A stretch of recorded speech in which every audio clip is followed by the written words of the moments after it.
Sedna. I'm going to tell you two reasons why she's famous right now, but let's start with who the heck she is. So, in myth, she's the Arctic Mermaid. In astrology, she's an asteroid. And one of the reasons she's famous is because in 1968, she went into the sign of Taurus. And in 2024, she went into the sign of Gemini. So you do the math. Took her about 56 years to go 30 degrees in the sky. And that's even fast for her because she has an oblong orbit. So she doesn't always take the same amount of time orbiting the sun. The other reason she's a little bit famous is because Uranus is getting very close to her right now in terms of being at the very beginning degrees of Gemini, a mutable air sign.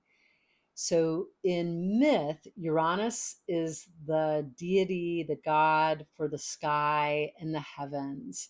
In myth, Sedna, as the Arctic Mermaid, started out as basically a girl who got somewhat seduced by a bad actor who promised her the world, but really he was somewhat of a con artist. It's almost like a little bit of a Hades Persephone style story.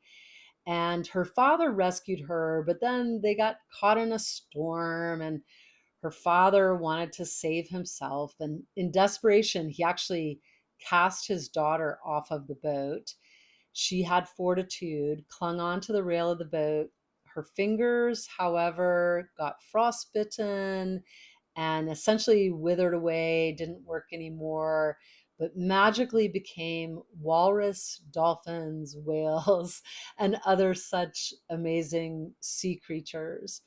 So if you think about some of the themes that you might be putting together from the Sedna myth, and maybe even some of the insights that come when you think of a god of the sky, so Uranus, sort of that big, open, spacious energy, you're probably already putting together that it's interesting that these two are with each other. In astrology, we'll call that conjunct. So they're at 0 degrees apart, plus or minus, and they're magnifying one another because of that. So the one thing I want to share from popular culture that's happening right now is I would say that some of the disenfranchised more and more are getting their voices, especially if you think of the changes now rooted